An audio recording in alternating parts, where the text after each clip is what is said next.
Hey, good morning, everybody, and welcome to the Gospel of Two Wheels, number 70. We're going to be talking about carburetors and fuel injection, mainly on two strokes because uh, they're awesome. And sorry, I'm getting my cameras dialed here. There we go. I think we're good. That is really bright. 1 second. All right, how's that? That's better, I think, maybe. Anyway, run a little behind. Oh, hey, why is that not? Oh, my YouTubes are not being. There we go. Let's see. Okay, there we go. Hi, everybody. Sorry. Good morning, everybody. Sorry if I didn't say hi as you're coming on. Roger Hurd is there. John Capto, Paul Anstey, Garrett Anderson. I'm going backwards here to see who's all here. Brady Metter, Burrap, Westy, Shane McNabb, Bryce Davis. How are you guys all doing? It is a lovely morning in Montrose, Colorado. Finally, we've had a lot of gray, snowy, which is awesome. I like the gray and the snowy also, but it is really good to see the sun. It's always good to see the sun, even though it generally means it's a little bit colder. So there's that. How is everybody doing this morning? Chime in, let me know. I feel like it is bright in here today. I don't know. Hey, Mike, what's happening on YouTube? Hang on, guys. Sorry. I'm trying to. I don't know. I don't know what happened this morning. It was a little bit nuts. My kids drove car on the bus. My wife left early because she is going to snowmobile training. So that's awesome. And yes, Roger Hurd, I will bring my warm weather gear. Note everybody, I am absolutely 100% going to Lake Havasu City, Arizona on February 21st to ride dirt bikes. And I'm very excited about that. I'm going to go see my good friend Roger Hurd. I think Pat Kirka is coming with me. There might be a couple other guys that come in camp. We're going to see. And yeah, I'm excited. Hopefully get 2 days of riding in. That's the goal at least. And yeah, I cannot wait to get out. Not to get out of here so much, although it's snowy. It'd be nice to get out into this warm weather. But mainly to go ride dirt bikes. Yeah, Brady. All right. So, John Bowman, what's happening? Guys, I'm finally also going to be publishing this stuff back onto a blog or a podcast. I have a new microphone. Very excited about the microphone. So, we're going to see how that works. I've never used it, so I don't know. Hey, my mom is on YouTube. Everybody say hi to my mom. Mom Spradling. It's awesome. I love it when she's here. Hi, Mom. Matt Simpson, what's happening? Joe Boonavac, what's up? So the podcast is going to be going again. I haven't been doing it because since I've been doing this straight to YouTube and Facebook, I haven't had a hard copy to then pull the audio out. Anyway, whatever.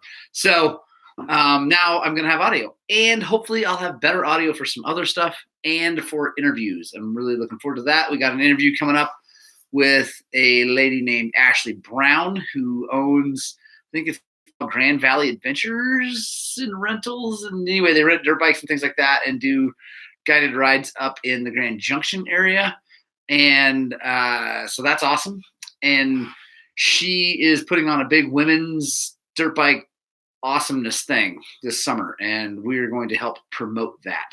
And I'm excited. So we're going to be doing an interview with her hopefully soon.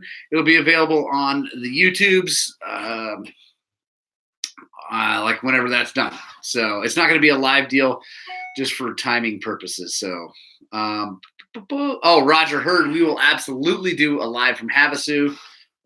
100% that's happening. So I'll let you guys know what day. Maybe Roger will do that on a Saturday morning. That'd be kind of cool. Richard Dawson, Cami Newman. So, John Capto, Mom, John Capto says, good job on me. My mom is awesome, by the way. My mom's way cooler than me, as you could probably guess. just because it's not much. It's not hard to be much cooler than me, but she's way cooler than me. So let's open the can of worms that is carburetors and fuel injection, mainly on two-strokes. And the reason I want to stick to two-strokes is because I feel like the four-stroke world is, I mean, all of the new bikes are fuel injected, and I think they've got it dialed in and working really good. So, I don't think you'd be hard pressed to find someone who's like, four-stroke fuel injection. Although I still like carburetors because they're nice. Brian Weishman on the YouTubes, how are you? By the way, if you're watching on YouTube, make sure you type something like good morning and whatever. Brady Matter, you're ridiculous. So anyway, make sure you say hi. Also, if you're watching on YouTube, make sure you give us the thumbs up. That's awesome. It helps out a lot. Todd York. If you're on Facebook watching, give us a thumbs up. Share this thing around, please. It's awesome. Ryan Oberlander, ¿qué pasó? Richard Dawson says, carbs are great. Eat a lot of them before each race. That is awesome. My chainsaw has a carb too. Only two-stroke things worth having. Oh, man. I like it. I like where this is going already. Sean Carr, good morning. How are you? Steve Wolverton, how are you doing? So, carburetors. If you guys have watched it on YouTube, I put up a Mikuni versus Lectron video. And it wasn't a battle. I'll kind of ended up a little bit like that, but it wasn't just like a battle between the two versions of a carburetor. It was just the differences, right? I just want people to see what the differences are, because a lot of people, they talk Lectron, they talk Mikuni, and they talk Kian, and they talk FCR, and Ryan Overlander, come on, dude. It's about motorcycles, so it's awesome. But they don't really know how they all work, and so I wanted to explain how they worked. And I hope I did a good job of that. If you're watching, if you see this, let me know if you thought I did an okay job of explaining the differences between those two carburetors. But let me give you my opinion right now about Lectron and Smart Carb, even though I haven't spent much time on a bike with the Smart Carb. I've never owned a Smart Carb of my own, but I've ridden bikes with them. I've tuned bikes with them. And to me, they are, I would say that they are better than the Lectron in a bunch of ways, because they got better parts. They got some other stuff that, anyway, Smart Carb's a great thing. You can adjust it easily from the outside with a little clicky thing, and it's awesome. Let's see. Brady Metter says, carburetors suck so bad they have several versions of them. FI just works. Bam. Arguably, Brady, I would say you are not totally correct, because the first 2 years of the KTM fuel injection, not on two strokes. Actually, their four strokes didn't work that good either. So there's that. And obviously fuel injection is the future.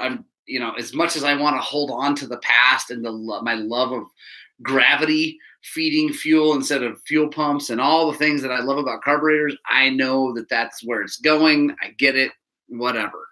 But I still, Steve Wolverton can still ride a car bike with a dead battery. Absolutely. 100%. That's for real. Roger Hurd says, what's a four-stroke? Yes. The last 2 years of KTM carbs were, fair enough. So the Mikuni was junk out of the box, but honestly, with the right needle in it, it was awesome. Sean Carr, I'm glad I stuck with the Mikuni over the Lectron. You did explain it well. The Mikuni is sensitive to temp. It is sensitive. The Mikuni is just more sensitive for sure to temp and altitude and all that stuff. But I don't know. I like it a lot. I still like the Kian PWK best for a carburetor, especially on a two-stroke. I mean, well, they don't work on four strokes. Sam Key, Sheldon Crowd, by the way, how's it going? Sam Key says 70+ degrees in Kansas Sunday. Ooh, nice. Gonna go riding. I like it. That is awesome. So the Electron and the Smart Carb are both different versions of the same thing. They have a metering rod. They don't have jets. They don't have all the things that a normal carburetor has. They are arguably, I would say, they are way more sensitive to the pressure differences and altitude than a normal carburetor.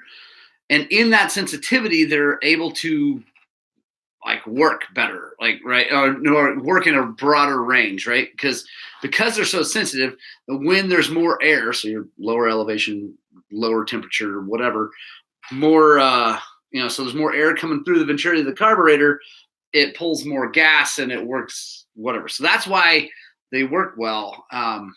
What up, Jimmy? How's it going?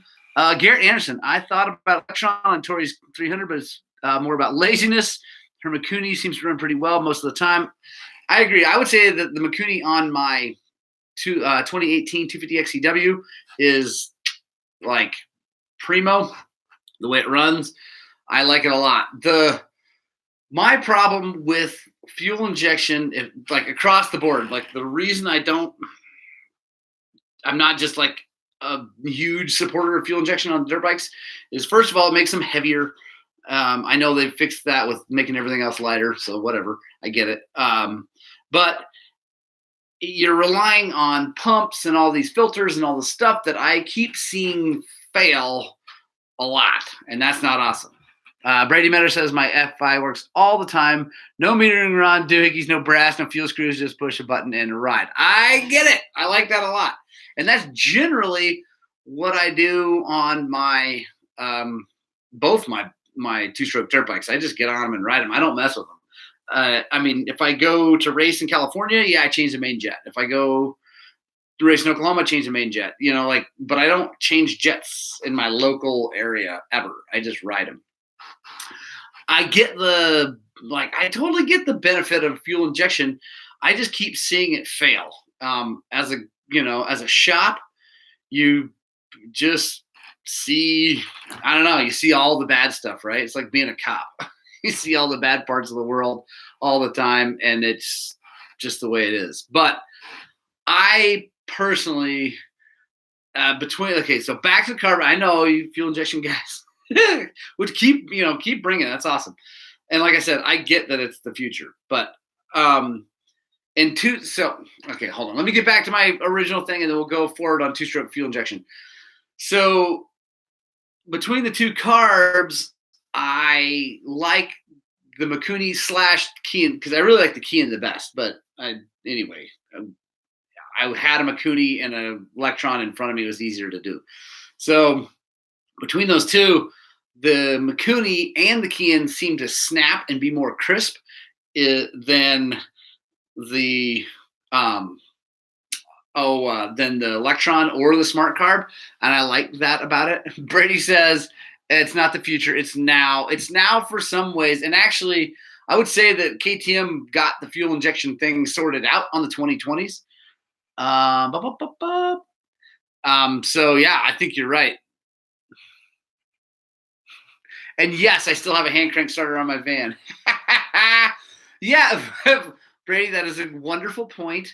And the thing is about my van, two things. I do not beat it up like I do a dirt bike. I do not like flog it bouncing down gnarly trails and all that stuff. Also, they've been working on that technology forever. Also, it doesn't matter what it weighs. Also, lots of things that make that a bit of an apples to oranges argument. And if on a street bike, I absolutely want fuel injection and no Kickstarter, 100%. MP says, are you fond of the XC and Husky rear linkage? Like or do not like the rear linkage? I like linkage. Brady says, I've seen you drive. Fair enough. I do like linkage a lot. I think it's a more stable bike in general. I think the bike, especially at speed, linkage bikes don't tend to get nearly as nervous. I like my PDS on my KTM 250 in the really gnarly rocks because it doesn't hang up on stuff. And my skill is so low that I tend to drag the bottom of my motorcycle across stuff when I'm riding it through the gnarly rocks. And so I like the PDS on that. But honestly, all in all, I'm a bigger fan of the linkage. The other thing about PDS that is really nice is that there's less stuff to grease and worry about. But overall, linkage, I think, is a better setup. Jim Hamilton came off of an FI 11450. I consistently wondered when the fuel pump injector was going to get die or get clogged. 70 miles out in the San Juan's fair enough. On 19TX 300 Mikuni, so crisp. Yeah, I'm a simple guy. I have simple mind, simple everything. Carbs, might as well add coil spring rear shocks. I like it. Roger Hurd says no linkage, like having no linkage sucks. See Jeezy, what's up? Lloyd Beck, what's happening? Let's see. I saw a question here. Manual jetting specs, absolutely. So the jetting specs in the manual for the KTMs with the Mikuni are piss poor. Excuse my language. They're terrible. I agree 100%. I tried that. Normally, back in the old days, the KTMs were brilliant. You jet by the book and you're good to go. So anyway, Electron feels weak on the bottom. Absolutely. I agree. Matt Caraway, I think, would also agree with Electron feeling weak on the bottom. Air cooling for the win. Brady Metter, I love you because I think it's awesome, dude. Actually, yeah, I love XR 400s also and XR 600s. So, and if someone told me I had to choose between your bike, Brady, and an air-cooled XR to ride from Alaska to Tierra del Fuego, I'd choose the air-cooled XR for reliability. It wouldn't be as comfortable or as fast, but I would choose that. So that's just me, though. And I'm they're oil-cooled. Yeah, fair enough. Yes, Roger Hurd. Let's break out the 1980 125. I'm down. Let's do that. So let's move to fuel injection because I really totally 100% agree that the 4-stroke fuel injection, they got it dialed. It's working good. I do think there's an issue with the pump/filter situation because they do seem to clog up a lot. They seem to have issues. I mean, I don't know if I'd say a lot, but enough that they frighten me. I don't like that. So I think that the manufacturers need to come with like a screen in the tank, like where you pour the gas, or I don't know. They need to come with something that filters again a little bit more because I keep seeing the problem. I keep seeing the filters start to get clogged.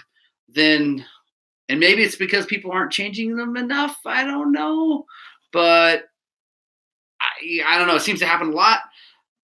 But and then the pump gets weak, and then the pump fails, and you got to replace the pump. And anyway, that's a bummer. I don't like that about the 4-stroke fuel injection. But as far as the way the 4-strokes run, it's brilliant. The 2-strokes are getting better.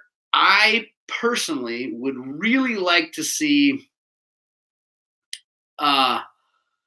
direct injection 2-stroke like on snowmobiles and watercraft. I don't know what that looks like. I don't know how hard that is to engineer, how much money it's going to cost, all that stuff. But honestly, the snowmobiles and the watercraft have been direct injected 2-strokes for a long time, and they are amazing. They make crazy horsepower, super rad, all that stuff.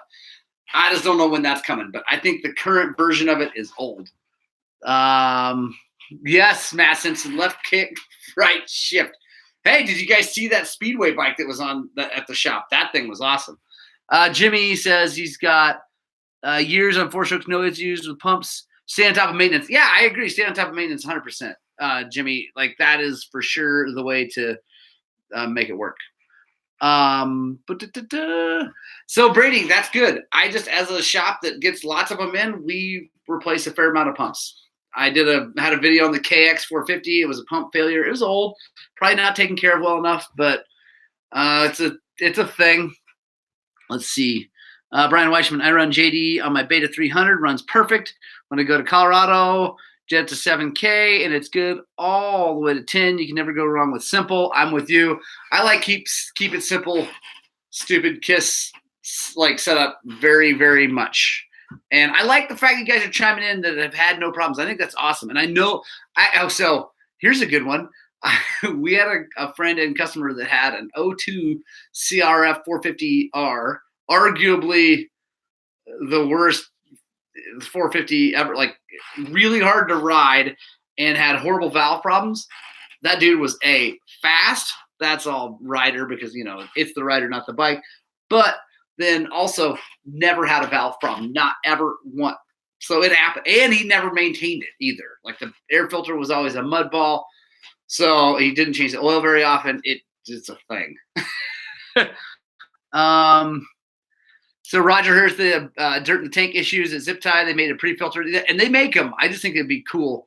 Matt Simpson, no, JD does not stand for Jetting for Dummies. It's for James Dean, the man who owns the business. I'm sure you knew that, but anyway. Jimmy, I did not ride the Speedway bike. It's a Speedway bike, not a flat track bike. Very different. In fact, Speedway guys would flip out if you call that thing a flat track bike. They're funny because flat track bikes are allowed to have brakes and Speedway bikes are not, which is awesome. I am, by the way, going to ride that Speedway bike when the Speedway track opens up in Grand Junction.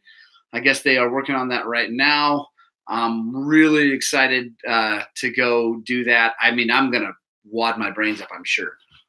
Westy says, I'm done with carbs. We'll be upgrading to FI soon. Sounds like I just want to make sure to keep the filter clean. Yes. I think the key, because like I said, I think the 2020 KTMs have the fuel injection running issue sorted out. They seem to be really good. And they seem great, right? So they got that sorted out. That's awesome. I think they could get better. I think direct injection is coming and will be awesome. But you gotta keep your gas clean. Gotta keep it clean. I think that's probably the biggest thing. And you cannot let them sit. People are like, oh, it's nice because it's not like a carb. You got to clean it. No. You can't let them sit because they gum up and cause problems just like everything else.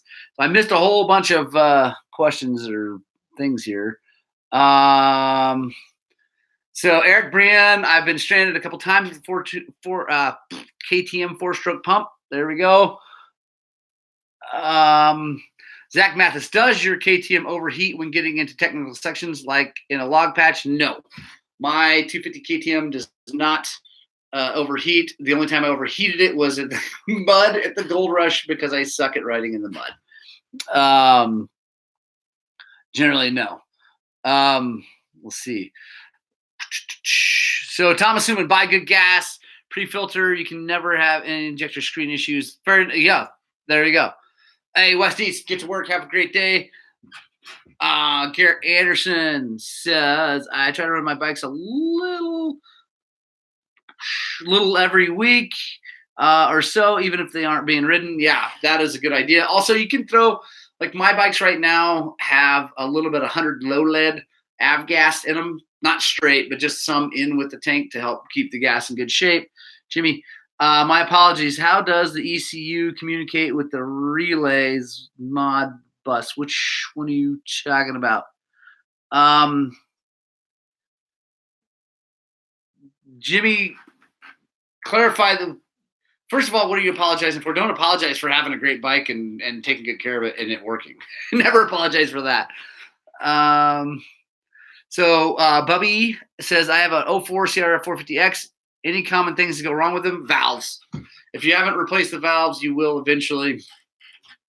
The intake valves will wear out. You'll need to put stainless steel ones in it. Other than that, man, those bikes are great. I don't know. I got no problem with the CRFs. I don't love the CRFs. I'm more comfortable on a Yamaha or even the KTM. But CRFs, if you take good care of them, eventually put stainless steel intake valves in them, you won't have any issues. So that's awesome. Patrick Hemperly, man, how are you, dude? How's Oregon? Daniel Compton, how you doing? Oh, sorry for the flat track thing. Yeah, no worries. new, the new EFI four-stroke system. So it's an interesting way that they work. So all of the fuel injection on dirt bikes right now is really, really old technology in a lot of ways because it's all throttle body stuff, right? It's not direct injection. The TPI is the closest to modern fuel injection. So it's all old school, like 80s fuel injection. So I guess we're going old school, right, Brady? And Justin Monroe, Dave Fond, what's happening, dude? How you doing, Dave? Let's go ride soon when I get my hip all ready to rock and roll. So it's super basic, right? It's not a closed loop. It does not have an oxygen sensor to tell it if it's actually doing its job well. It's just reading barometric pressure, airflow, and temp. And it tells the ECU what those factors are. That has a map in it that says, okay, if it's that, then we do this with the gas and we open this many times, or for this long we open, because you can't, with fuel injectors, they're either open or closed. You can't like ease them open. So it's how long the pulse is. It tells it that, and it goes. And it does not, like I said, it does not have a closed loop. It doesn't have an O2 sensor on the other end to then feed back to the ECU to let it know if that calculation was right.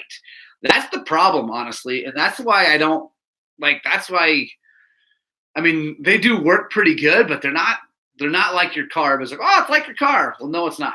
It's not. First of all, it's not direct injection. Second of all, it doesn't have a feedback to tell it if it's doing well.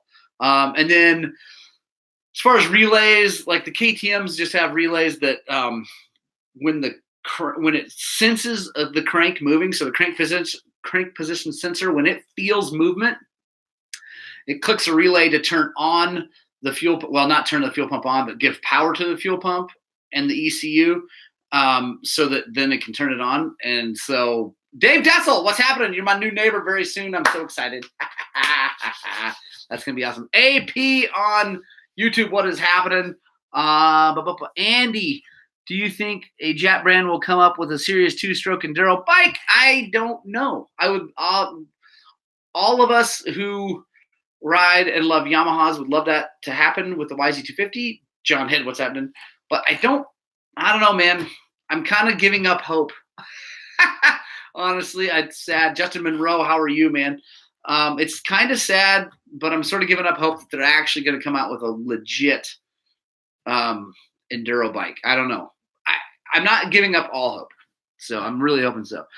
Jimmy, I hope that explains it well in a quick way. I can dive deeper into that. But basically, like I said, the fuel injection on the two strokes works the same way. It just has an oil injector, so the ECU has to do a little more computation to tell it when to do, how much oil to fire in there. But yeah, like I said, they read barometric pressure, air temp, and mass airflow. That sensors go to the ECU. The ECU says, well, with that combination, we need this much gas. It shoots that much gas. And we need the ignition timing it here because of the throttle position is this much and the RPM is this much, and it does its thing. Garrett Anderson, we're talking about two strokes. Sorry. I think that's what I was talking about was two strokes. Let's see. Yeah, two stroke, Garrett. Your four stroke Yamaha is legit. And I think the two stroke is legit too. It's just, let's be honest, as much as I love Yamaha and as much as I love YZ250s, I would really like to see them up their game because it's just not there. And what they need to do is leave everything else the same, the chassis and all that stuff. Like, leave the chassis alone and just put maybe a counterbalancer on the motor, although I don't really think you need it on the 250 as much. And it is nice, though, so, like, why not? Put a button on it, and that would really be all you need. Christian Mills, just bought Electron for 14T Ethernet. I'm going to be disappointed now. No, you won't be disappointed. No, Christian, you won't be disappointed. Uh, hold on one second. Jimmy Neihart says, I've been passed by an Africa Twin at an Enduro. Okay, I've been passed by 85s and 65s. It's sad. Christian, you will not be disappointed, but what you will need to do is tune that Lectron. Like, you got to tune them. They're not plug and play. They keep saying that they are, and they're not. I would argue that you're going to need to lean it out quite a bit from how they send it. Put it on and run it. Like, don't just start fiddling with it before you put it on. Put it on, run it, see how you like it. But then you're probably going to have to lean it out. Maybe a turn, maybe two. Like, it's crazy how rich I think they come. We finally got this 300 running like spot on, and it took a while. Yeah, Justin Monroe hates his Lectron. I don't like, and that's the other thing. Lectron, I think Smart Carb probably has maybe a little bit better quality control, but I've had a lot of problems with Lectron and consistency. So Christian, don't fret. Put the thing on there, get it dialed. When you get it dialed, if you're a guy that doesn't like to fiddle with carburetors, then you're going to love it because you don't really have to mess with it. Wrench One on YouTube says, I've been passed by people on pit bikes in the last race of the season. Demoralizing. Yes, it is. It sucks, but it's awesome because you know what? They're out there having a freaking blast and doing what they do. So that's awesome. It is demoralizing though, because you figure like I should probably just not do this sport. So yeah, there we go. Fuel injection, Brady, is the future. It's not now. I'm just kidding. I would like to see the manufacturers put an O2 sensor. If they're going to do fuel injection, do it right, please. That's how I feel. The Husaberg, I don't know if you guys remember those crazy 70-degree motor things. They had some other issues, but they had a O2 sensor on the exhaust, and those things were brilliant. When they ran right, like I had issues with clogging fuel injectors and all that stuff on those Husabergs. But man, with that O2 sensor and whatever computer setup they had, that thing was spot on. And the 570 was dumb how fast it was. Dave Dessel, any conjecture as to why Beta hasn't gone full injection only on the standard two strokes? I think Beta, first of all, is a small, well, I don't think. Beta is a small company and doesn't have all the money and stuff that KTM and some of the other companies have. And so I don't think they can really afford to do the R&D to get that dialed on their two strokes. Also, they, for a long time, Dan Malone, what's happening, mailman? For a long time, Beta actually came out and said, we're never going to have fuel injection ever. And then they started doing it on their four strokes. So they may be kind of sticking to their guns, kind of like I would, because for a long time, they're like, no fuel injection. Yeah, Brady says small, less development money. Yeah, for sure. And that's why I think, they could copy some things, but that still costs a lot of money. And I think that, like I said, they're Italian. They are old school and stuff that, Yeah, Brady says, I'm sure they'll wait till a bunch figure it out and then copy 100%. Because the fuel injection is made by, I don't know if it's keying on those or not, but they're made by some carburetor company. So they, or used to be carburetor company, and they're just going to wait and get the, they're going to wait for it to get dialed in perfectly and then just do a carbon copy and save a lot of money. Brady says Betas are rad. Yeah, they're rad. I mean, honestly, they're not my favorite bikes, but I think I like all bikes, and I think it's awesome that they're in the game. I think having other companies like Beta and Sherco in the game, Gas in the game is really good because it makes everybody else up their game and do a really good job. So the more competition, the better for us as consumers. Why do I not like them, Brady? I'm the guy. It's not the way they work. I like to be able to get parts really quickly and easily, and that is not the case with Betas in Montrose. So that's why. It has nothing to do with the way they work. It's just like, and it's the things that I break, like plastics and things like that. It's just harder to get that quickly. and aftermarket is slim, and that's why. So, yeah, no, I think the quality is actually okay, and I mean they had some issues in the past, but I I I just like yeah, I'm a convenience kind of guy, right? Daniel Malone had to quit that job yesterday. Now I've got time to ride again. Nice. Just needs to dry up, get my carburetor bike out. I like it. So Andy, I hope you saw my why is beta not my favorite. Brady, I need to be a beta Sherco dealer. You're 2 days shipping from California. They have everything there. Fair enough. Yeah, I'm not going to be a dealer. That's not going to ever. I don't think that's ever going to happen. And here is, I mean, we're way over, not way over. We're over time, so I'm just going to go into it anyway. Here is why I will probably, I better not say never because that always bites me, but I will probably not ever be a dealer of any kind of motorcycle, mainly because I don't want to be shoehorned into only having like having to only ride one version of bike, right? I want to be able to pick and choose and make my own judgments and all that stuff on whatever I'm riding. And being a dealer, that these days they just shove the things down your throats. I don't know about beta so much, but I know the bigger companies just like, yeah, they make you take more bikes and more bikes and more bikes, and it's just really tough. I'm not a fan of that. I like to stay independent. So that's why I'm not going to be there. So Dave Dessel says, parts availability is awesome. I can get anything 2 days, lots of interchangeability with Yamaha. That's cool. I mean, if that's true, that's awesome. I've just had the beta dealer that's in Delta. It's not awesome. So, and Roger Hurd says the big buy-in on dealer. Yeah, for sure. I just don't want to spend the money. I'd rather make videos and go ride. Ryan Chamberlain, what's happening? So I'd rather ride, make videos, test things, and stuff like that. And if someday, Beta, Sherco, KTM, Yamaha, Suzuki wants to give me a motorcycle to try out, I'll do it, and I'll give them an honest opinion. I mean, like you said, we all know I love YZ250s and Yamahas in general. We know that I love XR650s, but Paul Anstey, no minimum. So you can buy one beta and be a dealer. Well, they're not going to make me a dealer anyway because Delta is only 20 minutes away. And honestly, I'm not going to do it.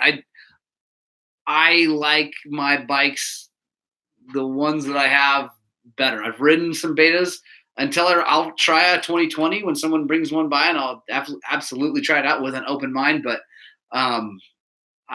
so far, my other bikes are better. Chandler Henry, what's happening? Better for me, I should say. Thanks, Trenton Swain. That's how I feel. I like being independent. I don't. I know Roger Hurd. I'm excited. Roger Hurd is giving me a bike to try, and I cannot wait. Brap Chandler Henry. What's my opinion on trials bikes with the seat attachment? I don't really have. I don't have a formulated opinion on that because I've never ridden one, but I think it's cool. I mean, trials bikes are cool.